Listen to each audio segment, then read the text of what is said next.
ProWritingAid isn't just another tool that checks your grammar and makes sure that your words are in the correct order. It actually does a lot more. It uses AI to check your writing, to make sure that the tone is good, to make sure that it's using good language, and also to make sure that it's interesting to read. Another interesting thing that it does is it looks at how authors can avoid using something called the passive voice.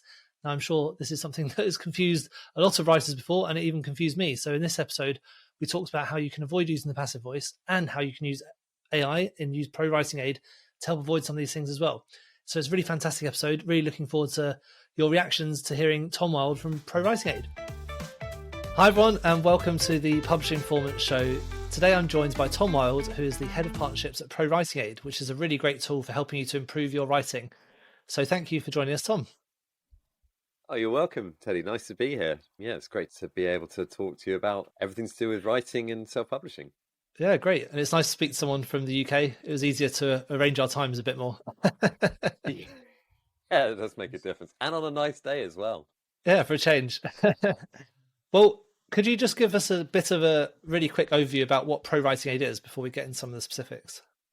Yeah, absolutely. So ProWritingAid is a toolkit for storytellers, really, right? So it started life as a kind of a grammar checker 10, 12 years ago, but now it's developed into much, much more.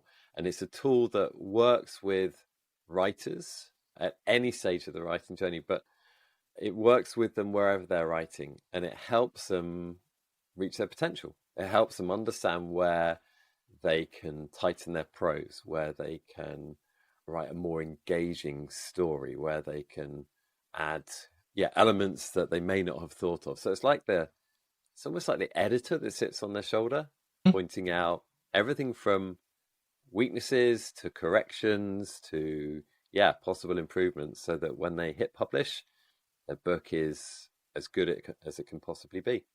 Brilliant. And when you say it works with you wherever you're writing, do you mean like where you are in the world, or like which tool you're using to write, or both? Well, both, really. Yeah. So I mean, we looked into this not long ago. We have users in, I think, every country around the world. So it does work all around the world.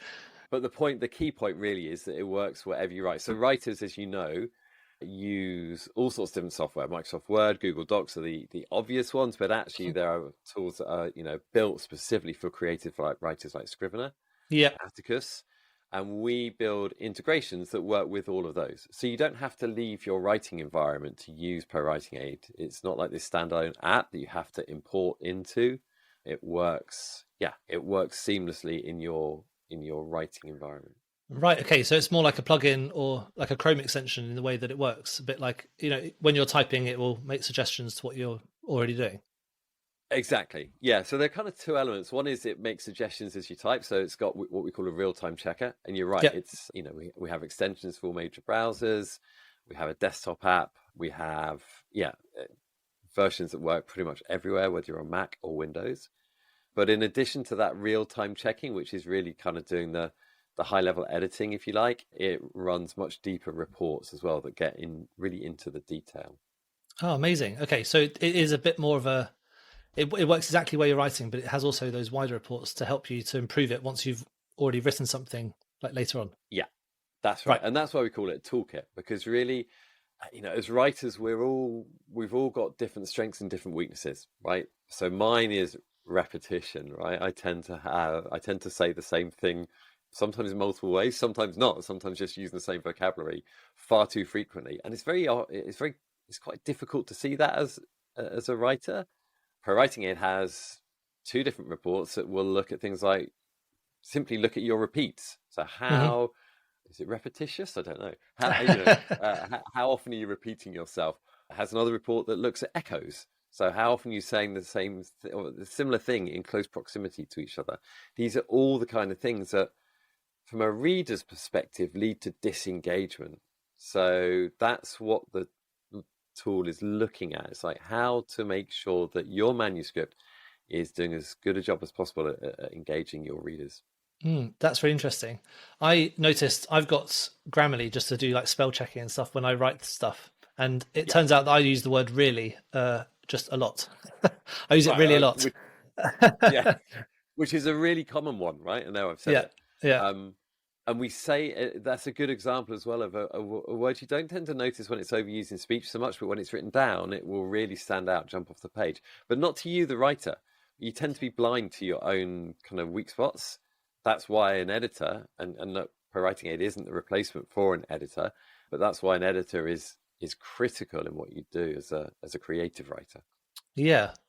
Does the tool learn a bit more about your writing style as it's working, or does it have set ways of correcting the way you write?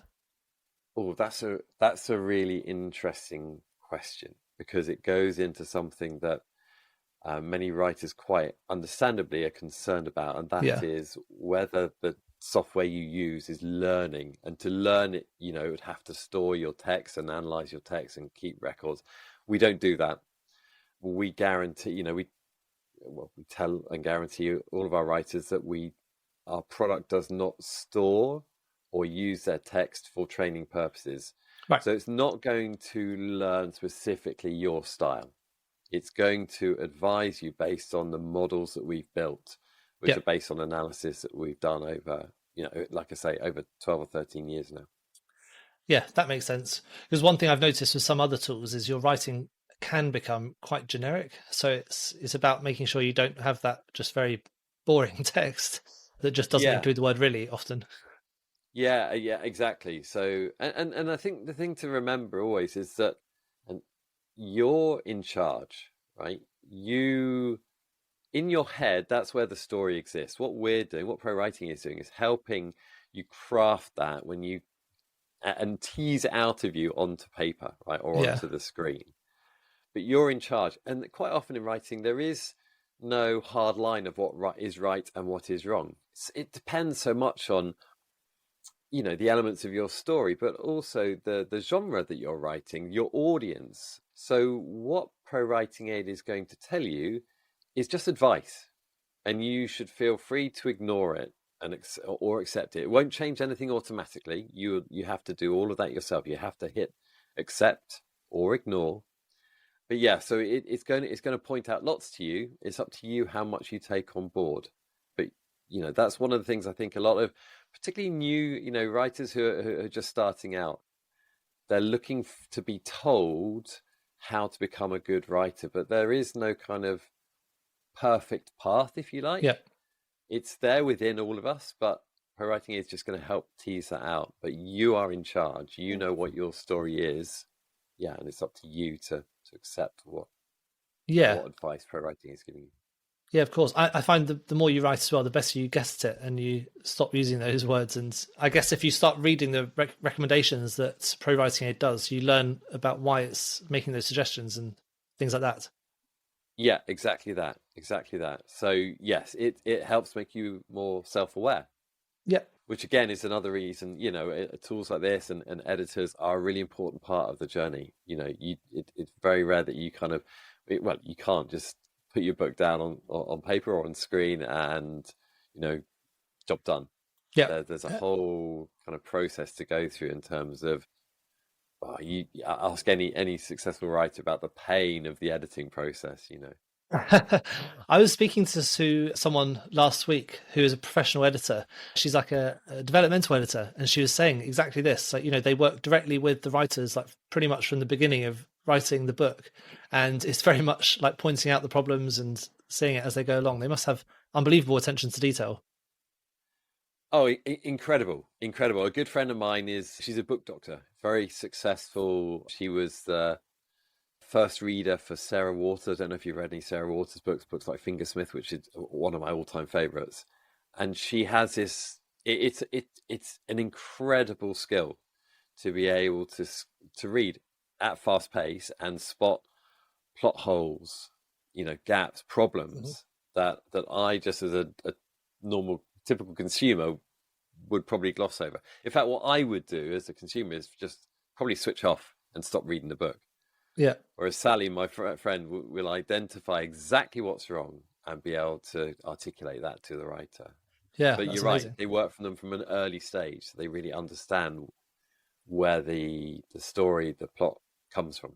Yeah, so that's kind of important to note, because obviously ProWritingAid doesn't completely replace an editor, but what it does do is help improve that writing before it goes to the editing point. Exactly that. Exactly.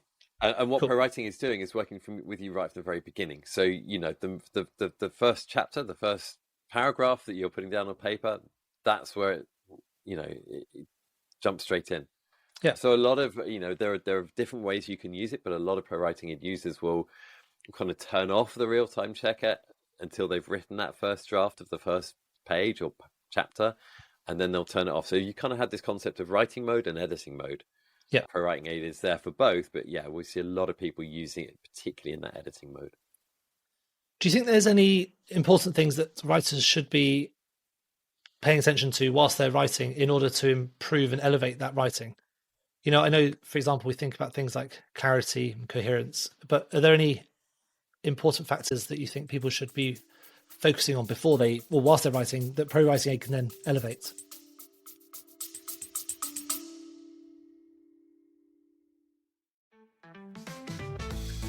Just a quick shout out to all the romance authors out there. Now, if you're tired of shouting into the void every time you launch a brand new romance book, then let myromancereaders.com do the shouting for you. They have a list of over 18,000 romance readers who love getting books when they're on discounts or on the free promotion. And it goes into their inbox every single day. It's got an amazing open rate, and every promotion gets on average over 600 clicks. That's a lot of new readers for your new series of romance books. So head to myromancereaders.com where you can sign up today.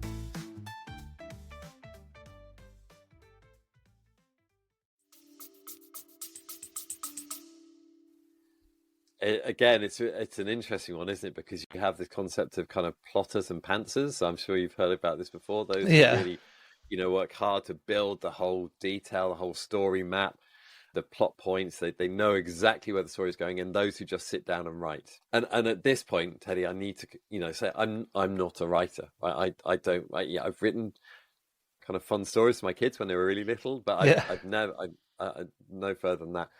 But for me, when you get into the writing phase, it's about making every word count. So as a reader, I love books that are really descriptive, where I'm drawn in. I'm a very kind of visual person, so I like to be able to create the landscape in my mind very, very clearly. It's kind of very aesthetic, if you like.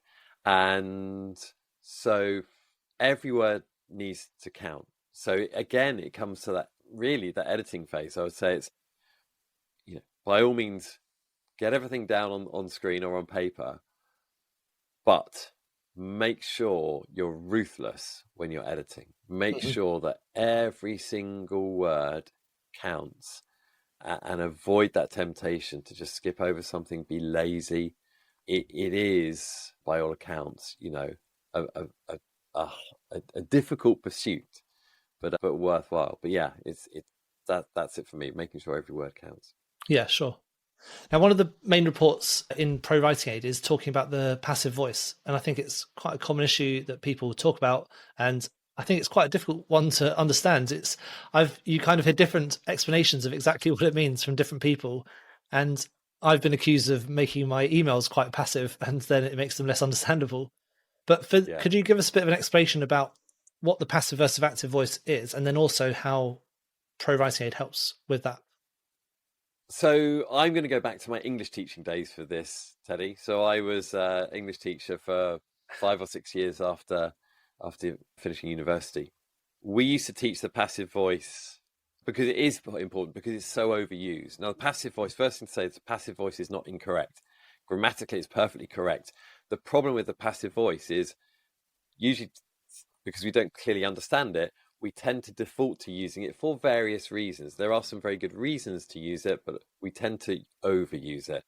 And it does make your writing more wordy. It can lead to more disengagement. The simplest way to describe it is to use 2 sentences, right? So I use the example, my uncle was eaten by a crocodile. This is what I used to use with my students. Okay. Right? Now, that's passive voice. The active voice would be, a crocodile ate my uncle. Right. So all I'm doing in that short sentence is switching the subject and the object. So most sentences in the active voice follow the format subject, verb, object. So crocodile ate my uncle. With using the passive voice, I switch the two over. So my uncle was eaten by a crocodile. So usually when we're using a passive voice, we're switching the subject and the object. We have to change the verb form. So, ate becomes was eaten. And we're using by to introduce the subject where we're using the passive voice. You see what I mean? Now, the reason we do that in that context is because actually it's my uncle that's important to me. So in a story, it's my uncle that I care about. So, I'll put my uncle first in that sentence. So my uncle was eaten by a crocodile. And you'll see that a lot. It might be, I don't know, Eloise was woken by the sun. Okay. So, that's the passive version of the sun woke Eloise. So you might use the passive voice if the object is irrelevant, or sometimes you don't even want to list the object. So you could just say, my uncle was eaten. You could say, Eloise was woken. You don't have to include the object in that sentence. Right. The problem is simply that we tend to overuse the passive voice. So if you look at a text, this applies to business writing just as much as creative writing. We tend to, overuse it, which leads to disengagement because, like I say, we're using more words to form the passive voice, but we're also just losing sometimes the rhythm and the impact of the story. That's amazing that the tool can pick up when that's being used, because when you said those things to me, you're right, it does sound much more engaging to say the crocodile ate my uncle, but I probably wouldn't necessarily think about that. So how does the tool pick it up? What does that look like when it's picking it up? Okay, so sorry, you said it sounds much more engaging to say the crocodile ate my uncle. So that's the active, whereas actually what we're saying is it's more engaging to say my uncle was eaten by a crocodile. So that's amazing. This is the problem with the passive voice. It's so easy to get confused. Yeah. It's amazing that even just by switching those words around, you can make such a small phrase sounds so much more engaging. How does the tool actually pick that up? As in, what does that look like when I'm typing and I write down about crocodiles and uncles? What would that look like in the tool, and how would it be picked up? So what you'd see is an underline. So we use kind of colored underlines in ProWritingAid. But when you then hover on that underline, a little pop-up will appear and it'll say something like passive voice, and it'll highlight the specific sentence, and then it will give you active options to click and use in place of the passive sentence. And like I said, it will also include an ignore button too. So you can ignore it, because sometimes there will be very good reason why you're using the passive voice. But it's just going to ask you or highlight which sentences are passive and give you options to click and change. It does also actually include a tooltip. So it includes a little information icon that you can click on, and that includes a short tutorial about the difference between the active and the passive voice. So a key part of what we're trying to do is help build the skills and knowledge of writers, again, so they can become better. Yeah, of course.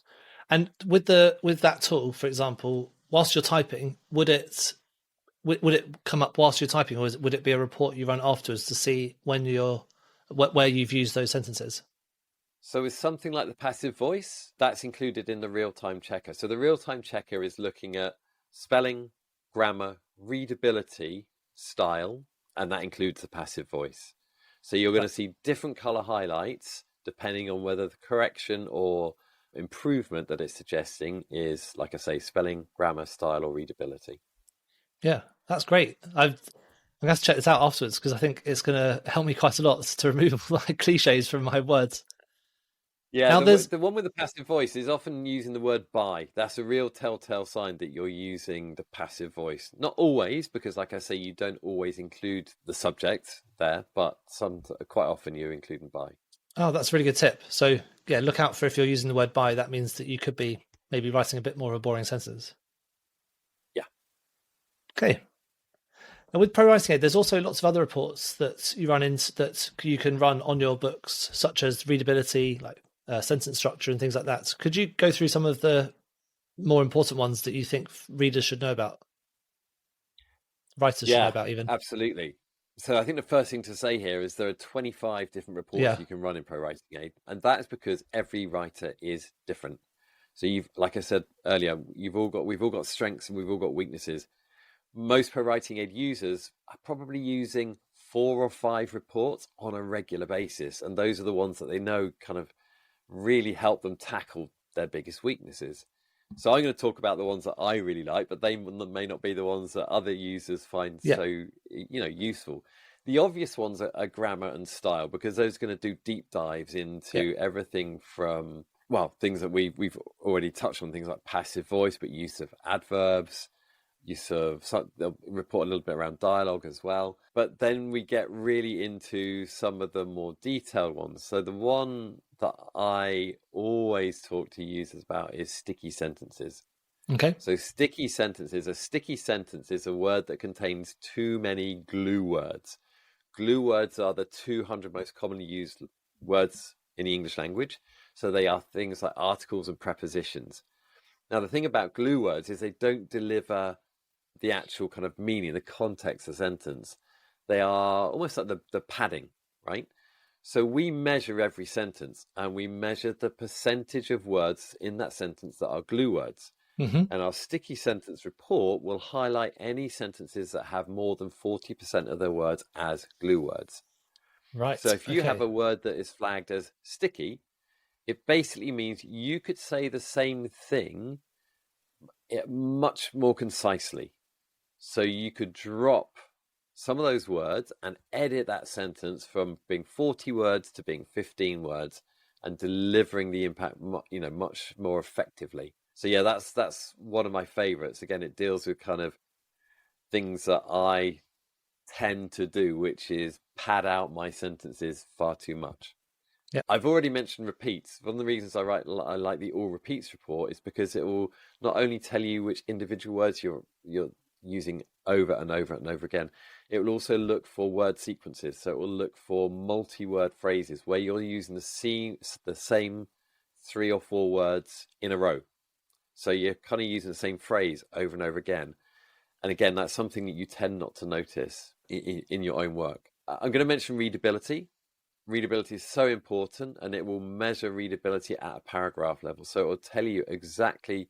We have what's called a summary report, and in that summary report, there's a pie chart, and that will show you the percentage of your paragraphs that are easy to read, are slightly difficult to read, and are very difficult to read, and that's based on readability. So you can very quickly go to the sentences that are going to slow your readers down and are going to trip them up, and that's a reason for them to put down your book. So readability is really powerful. And then I can't really kind of end without mentioning a couple of our most recent reports. I think we might be coming on to these anyway, but these are the ones that we power with generative AI tools. So rephrase allows you to select a sentence and look at possible ways of rephrasing that sentence. And critique is like having a critique partner right by your side. So it will review your entire chapter, and it will tell you, it will analyze it from looking at the characters, looking at the dialogue, looking at the plot, and give you feedback as a critique partner would. So a bit of a whistle-stop tour, but yeah. Yeah, the critique tour, the critique report was one that I really wanted to have a look at, because that sounds amazing. So the way that works is it uses AI, starts reading through the story you've written so far, and it looks at some of the strengths within the story. Is that kind of about right? Yeah, absolutely. Yeah. So the critique report was born out of a conversation we had with some users, and one of them was telling us about using a critique partner. Critique partners are a really important part of the process. The problem with a critique partner is it can take days to get feedback from a critique partner. Sometimes your critique partners are too nice, so we thought, well, actually we can solve some of this by providing a way that critiques a chapter at a time and gives you the feedback that a critique partner would give you, but instantly. So at the moment, it won't analyze a full manuscript, although we are working on that. It will analyze up to, I think it's 3,000 or 4,000 words at a time. And like a critique partner would, it will give you, a paragraph of feedback. for each of those. I think there are about 8 or 9 categories, like I said, to do with characterization, to do with plot, to do with structure, to do with dialogue. So yeah, it's analyzing those. And like I said, this is one of the, so we have 3 reports within ProWritingAid that use generative AI. So this is powered by ChatGPT. We've done a lot of work in how we use that so it delivers the results the right way, but also we're very conscious about people's kind of concerns about that. So we use ChatGPT's API, which means that none of the text that we analyze for the critique report is stored or shared or used for training purposes. So just in the same way that our core product operates and our own models operate, it offers us, the user, the same kind of guarantees over security and privacy. That's really interesting. Now, one of the parts you said there, it remembers characters and suggests potential improvements, but if it only does 3,000 words or so at a time, does it remember the previous things you've written, or does it just focus on those 3,000 words you've written? It just focuses on those 3,000 words that you've written. Right, okay. Yeah, so it's just analysing what's on the screen at that time, up to 3,000 words. So yeah, it's not going to tell you, for example, how you may have improved things since the last critique, although there is something we're working on there. But yeah, it's just what's on the screen. And with the AI, so I know you mentioned you're not worried about the system learning or taking your writing and learning from it to improve it. Are you worried about any things like copyright or any other? Because obviously the way AI works is it takes information from around the internet and things like that. Is there any ways of checking to see that the stuff you're getting is actually original?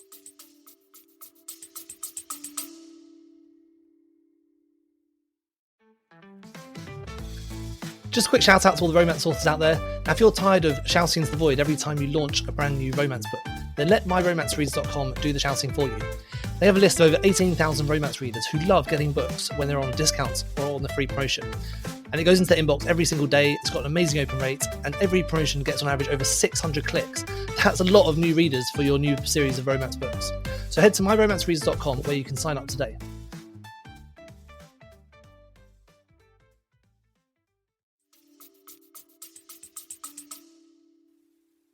So probably just a bit of context here. So where we built the models that power ProWritingAid are models that we built and own and maintain. They power the majority of the reports in ProWritingAid, and they're built on text analysis that we've done on huge volumes of text that we've acquired from professional editors. So we also understand that when it comes to using generative AI, so ChatGPT, there are many other large language models out there. There are concerns about, using copyrighted material. And this is a really valid conversation to have. And we're kind of actively engaging our users in this conversation. Our dream would be to have our own models that we develop with, like I say, text that we've acquired legitimately, and be able to provide those features powered entirely by our own models. At the moment, that's not possible. So really, it's up to you as a user. If you're not comfortable using ChatGPT, or like I say, many of us are using large language models in many areas of our life, often unwittingly. If you're using Google, you're probably using these. If you're not comfortable doing that, then our recommendation is don't use those features. So don't use rephrase, don't use critique, and don't use AI, don't use Sparks. Okay, but the AI, so the AI Sparks tool looks so fascinating. I think it looks how it can improve some of the writing. What are some of the features of that AI Sparks tool? Because it sounds like it is a bit different to the other reports you just mentioned. Yeah, so Sparks, as the name suggests, Sparks is all about inspiration. So it's to help you get through those moments of writer's block. So what we're not doing is aiming to, we're not writing your story for you. This is not about giving you text that can, replaces your voice and does the hard work for you. This is about having almost like having a buddy that you can bounce ideas off and gives you inspiration. Yes, Sparks, the report, works by allowing the user to highlight a particular paragraph, and then there are certain commands you can ask for the tool to do. So it, for example, can rewrite that paragraph with added fluency, with added sensory detail. It can change that paragraph from first to third person. It can change it from present to past. So it's all about giving you different perspectives on your manuscript. And again, like I said, helping you kind of unblock those ideas. It works differently to most of the other reports. It's a really exciting one. Yeah. And the results are really impressive. Yeah, it's very exciting that you can get your text that is your initial ideas, and then you can turn that from, you've got your writing written down. You need to check whether it's boring, like if it's in the passive voice, for example, and your initial tools can start doing that. But then as you get further into using the tools, you can actually use it to start, generating some more ideas for you and to help you move on to the next step if you're having a bit of a block. Yeah, exactly that. So we want it to be there to help you learn, to help you become a better writer, to help you write from the very beginning. But then, even when you're doing that, the final edits, it's a great way of being able to review much larger passages, whole chapters, and in fact, the entire manuscript for some of those reports. Yeah, to find those holes, to find those improvements you can make. Yeah, great. Well, it's very exciting. I mean, it sounds like such an exciting tool. I've only played around with it before. I never actually really got into properly using it. Does it work with every type of fiction category, or is there any ones it particularly works best with? No, it works with every type. So it's a tool for creative writers, whether you're writing, thrillers, whether you're writing romance, whether you're writing even kind of memoir and autobiography, it's by your side. And in fact, there is a feature within the tool that provides feedback. It's what we call goals. So it shows you how your writing compares to that of others, and when I say others, to famous authors, but it also shows you how your writing compares to benchmarks. So for example, I can see my grammar is at 50% compared to that benchmark target of hitting 80%. And that allows you to select your particular writing genre. So if you've got a particular genre that you write, then you can change that setting and it will modify some of those goals specifically for that setting. Yeah, great. Well, it's really interesting. I think, it's great to get an overview of exactly how the tool works. If people want to find out a bit more about it, where's the best place to head to? So ProWritingAid.com has everything you need to know about the tool. There is a free version there. So all you need to do is sign up and you can analyze up to 500 words at a time. You can use most of our integrations with the free version. There are limits around some of the reports you can run, but it's a great way of getting a feel for the tool. You'll also find we have a YouTube channel that has lots of kind of content to do with both previous kind of webinars we've run on the craft of creative writing, but also some more in-depth feature analysis. Yeah, so best place to start, ProWritingAid.com. And I would add at this point, actually, look out, we run 5 Writers' Weeks throughout the year. So each one focusing on a different genre. So we've got Horror Writers' Week coming up around about Halloween. It won't surprise you to know. Romance Writers' Week will take place next February. And those weeks are a full week of guest kind of webinars, Q&As, topic sessions that anybody can sign up to join for free. So if you're a writer, if you're starting out or learning your craft, that's a great place to supplement your learning as well as, kind of actually practicing with the tool. Brilliant. Well, that's been really helpful. Thank you so much for sharing all that information. I can't wait to get started with it. Just before we finish off, we've got one last question, and that's what one book do you recommend everyone should be reading at the moment? Do you know what? I'm awful with this question, Teddy, because I have a really bad memory for books I've read, but I always tend to default to the last book I read because I tend to put a book down and go, oh my God, that was such a good book. Yeah. And I'm going to do exactly that in this situation because I was on holiday recently and I read 2 books. Both were amazing, but the one that really stuck with me was Go as a River by Shelley Reid. It's just a beautiful novel. Like I say, I love description. I love intricacies. But in this novel, the story is... I'm getting goosebumps just even talking about it. It's captivating, really captivating. And it's one of those books you genuinely can't put down. I'll be finding myself at 5 o'clock in the morning, just still there reading it. But yeah, Go as a River by Shelley Reid. Amazing. I haven't heard of that one, so I'll definitely, it's nice to get some new recommendations because I get quite a lot of repeat ones on it. I think it's her debut novel, but it's not self-published, I would add, but yeah, definitely a good one to read. And I mentioned Fingersmith earlier by Sarah Waters. That's one I always refer to. If you want to see an example of a book, there's an incident in that book that just catches everybody, kind of takes your breath away because you don't see it coming until the last minute. Your kind of mind plays tricks with you because you realize what's about to happen as it happens, and it's real kind of heart in the mouth moment. Wow, sounds great. Thank you very much for those recommendations. Well, it's been great chatting to you, Tom. Looking forward to meeting you in person soon, and we'll speak again soon. Excellent. Thanks, Hedy. Lovely to meet you. Thank you so much for tuning into the Publishing Performance podcast. I really hope you found today's episode inspiring. I love chatting to authors, writers, and people in the publishing world. Now, just before we wrap up, let me tell you about Publishing Performance, the #1 platform for authors who want to increase Amazon book sales, but are not really sure where to start. Now, this show is all about helping you to sell more books. And if you're looking to boost your publishing game and to maximize your book's potential on Amazon, then Publishing Performance is designed to help authors just like you to grow your readership and to reach a much wider audience. Now, I know that Amazon ads can be slightly complicated, which is why Publishing Performance is like having a personalized ad account manager to create your ad campaigns, to choose your best keywords, and to make adjustments in real time. Now, if you're investing in ads, you really want to make sure that your investment is being used effectively, and Publishing Performance does just that. It aims to make your budget go further, improve your organic rank, and target keywords more effectively. Just go to publishingperformance.com to get started with Amazon ads for just $1.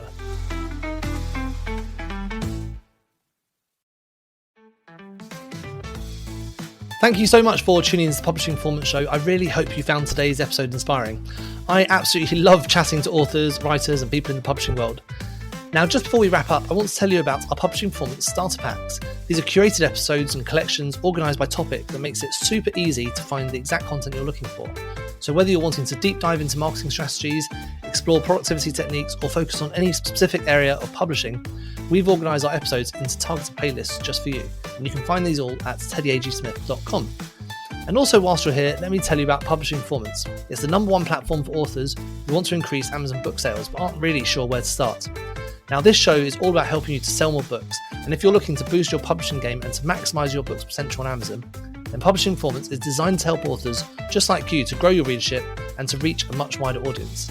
Now, I know that Amazon ads can be slightly complicated, which is why Publishing Performance is like having a personalised ad account manager to create your ad campaigns for you, to choose your best keywords and to make adjustments in real time and to optimise them over time to save you money and to make more sales. Now, if you're investing in ads, you really want to make sure your investment is being used effectively, and Publishing Performance does just that. It aims to make your budget go further, improve your organic rank, and target keywords more effectively. You can get started with Amazon ads for free for 30 days at publishingperformance.com, and there's a link in the show notes to get that free 30 days trial.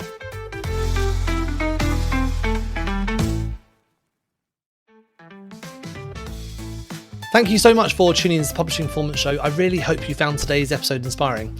I absolutely love chatting to authors, writers, and people in the publishing world.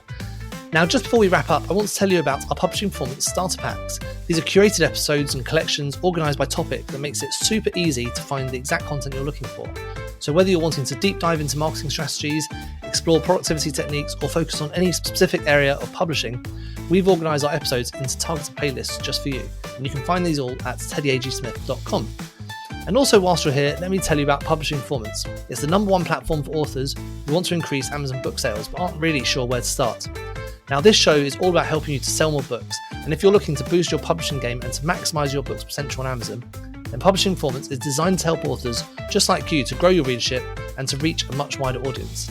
Now, I know that Amazon ads can be slightly complicated, which is why Publishing Performance is like having a personalised ad account manager to create your ad campaigns for you, to choose your best keywords and to make adjustments in real time and to optimise them over time to save you money and to make more sales. Now, if you're investing in ads, you really want to make sure your investment is being used effectively, and Publishing Performance does just that. It aims to make your budget go further, improve your organic rank, and target keywords more effectively. You can get started with Amazon ads for free for 30 days at publishingperformance.com, and there's a link in the show notes to get that free 30 days trial.